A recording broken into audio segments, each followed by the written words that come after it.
Бәріне сәлем, қалдарыңыз қалай? Бүгін мен сіздердің комментариядағы ең көп қалдырған сұрақтарыңызға жауап беремін. Ең көп менің оқып шыққан сұрағымның бірі, бетіміз құрғаған кезде, яғни тоналка жаққан кезде бетіміз қабыршықтанып, тоналкамыз жиналып қала береді. Сол үшін не істесек болады деген сұрақтар өте көп екен. Бүгін мен сізге соған арнайы маска жасап көрсетемін, және оны міндетті түрде жасап көрсеңіз, сіз результатқа тез арада жетесіз. Және де бір-екі лайфхакпен бөлісемін. Егер сізге қызық болса, видеоны соңына дейін көріңіз, сол кезде лайфхакты өткізіп алмайсыз. Ал сізге тағы да пайдалы ақпараттар көбірек болсын десеңіз, менің каналыма подписка жасап, лайк қойып кетіңіз. Ал сұрақтарыңыз болса, комментарий бөліміне жазыңыз, жауабын видео ретінде түсіретін боламын. Қыздар, егер сіздер уже бетіңізді құрғап, жаққан тоналкаларыңыз жиналып, не болмаса жаққан кремдеріңіз тез сіңіп кететін байқасаңыздар, онда сізде уже ішкі органда бірінші проблема судың мөлшері аз тапшылығынан болып саналады. Яғни өздеріңіз білетін, күніне 2 литр су ішу керек екенін, соны сіздер сақтамайтын боларсыздар. Сол үшін міндетті түрде күніне орташа мөлшермен 2 литр су ішіп жүру қажет. Ал екінші ол біздің тікелей бетіміздегі коллагеннің азаюы. Сол үшін сіздер міндетті түрде крем таңдаған кезде бетіңізге коллагені бар және ылғалдандыруға арналған кремдерді пайдалану керексіз. Және де құрғақ бетпен қиналатын қыздар міндетті түрде сіздің үйлеріңізде май болу керек. Бетке арналған майлардың түрлері өте көп, дүкендерде және аптекалардан сатып алуға болады. Сол себепті біз әрдайым жасаған маскамыз, яғни үй жағдайындағы табиғи натуральны масканы жасайтын болсаңыздар, құрғақ бетке ылғалдылығын көбейтетін ғана маскаларды жағу керек, не болмаса сондай майларды. Бүгінгі біздің жасайтын маскамыз құрғақ беттің алдын алуға көмектесетін ингредиенттің бірі ол жұмыртқаның сары уызы. Жұмыртқаның сары уызының құрамында біздің бетке берер пайдасы өте көп. Мысалы ретінде ол біздің теріміздің түсін қалпына келтіруге көмектеседі және ылғалдығын 80-90%-ға тез арада көтеруіне көмектеседі. Және де күні бойы ылғалдығын ұстап тұруына жақсы септігін тигізетін болады.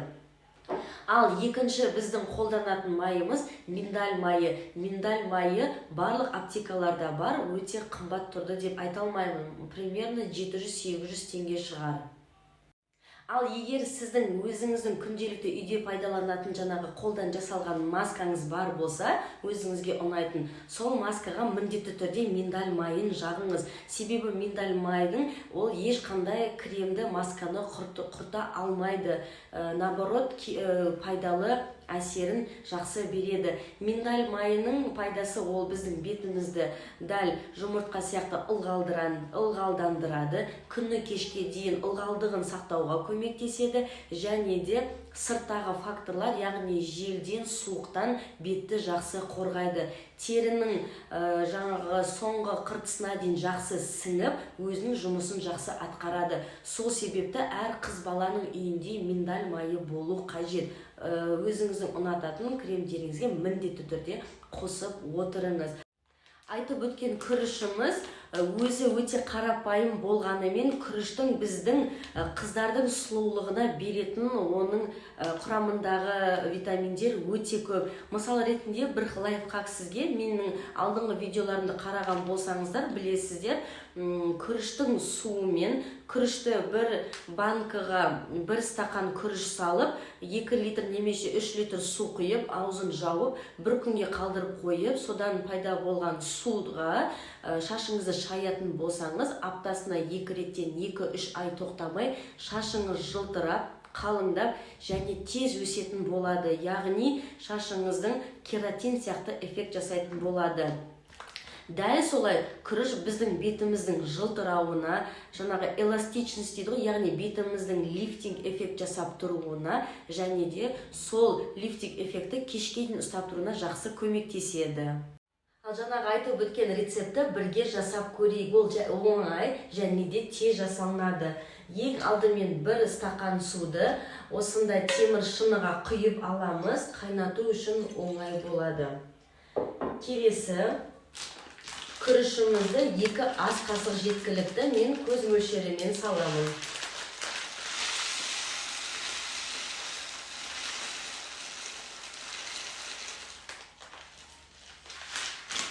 Ал енді осы біздің күрішімізді каша сияқты қайнап піскенше ыстық отта ұстаймыз.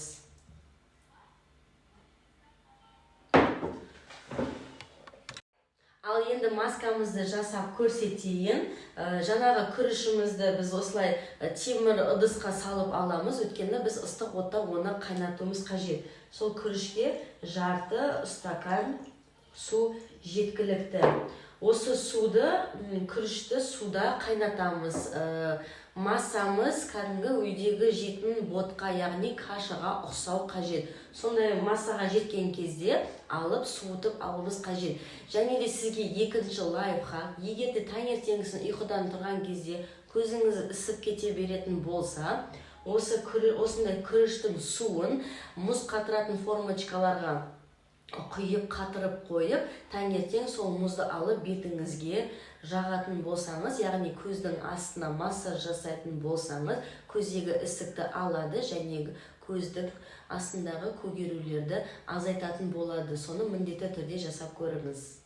Ал біз жаңағы күрішімізді ыстық отта жақсылап каша сияқты, яғни ботқа сияқты қайнатып, езіп, пісіріп алдық. Енді осы дайын болған күрішімізді блендердан өткізу қажет. Сол үшін осындай арнайы ыдысына салып, жақсылап езіп аламыз. Ал егер сізде блендер болмаса, күрішті өте қатты езілгенше пісіріңіздер. Сол кезде толчонкамен оны езу оңайырақ болады. Бірақ ол бізге керек массаны все равно жасамайды. Сол себепті меніңше блендердан өткізген жақсы. Ал біздің енді күрішімізді салып алдық, енді еземіз.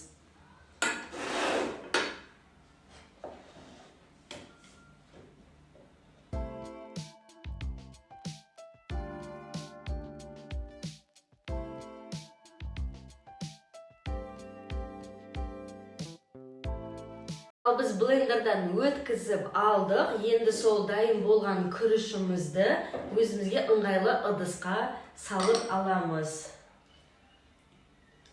Ол бізде каша сияқты, яғни кремге ұқсап, жақсылап езілді. Міне сіздер көретін болсаңыздар, енді осы кремге бағанағы айтып өткен жұмыртқамыздың сары уызын қосатын боламыз.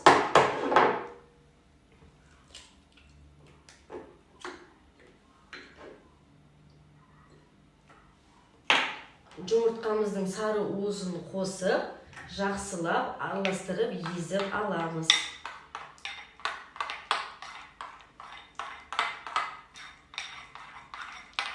Ал енді біздің дайын болған массамызға айтып өткен миндаль майын примерно 10 тамшы жеткілікті. 1, 2, 3, 4, 5, 6, 7, 8, 9, 10. Және де тағы да жақсылап араластырып аламыз.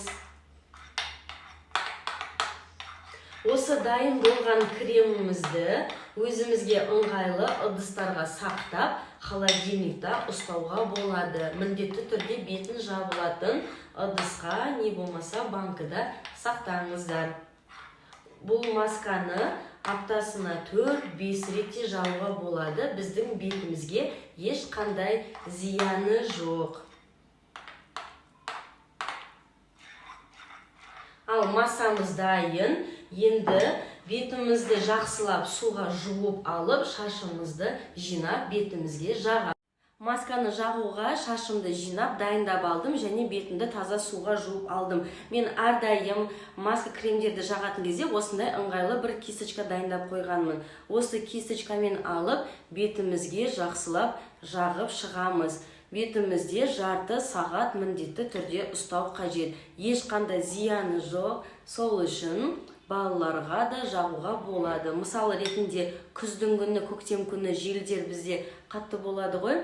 Сол кезде осы масканы жаққан кезде беттің қабынуынан құтқарасыз.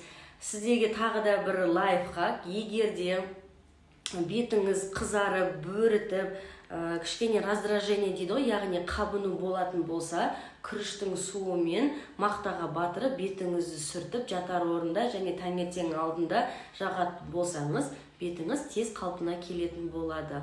Ал бірге бетіміздің қалпына келтірейік.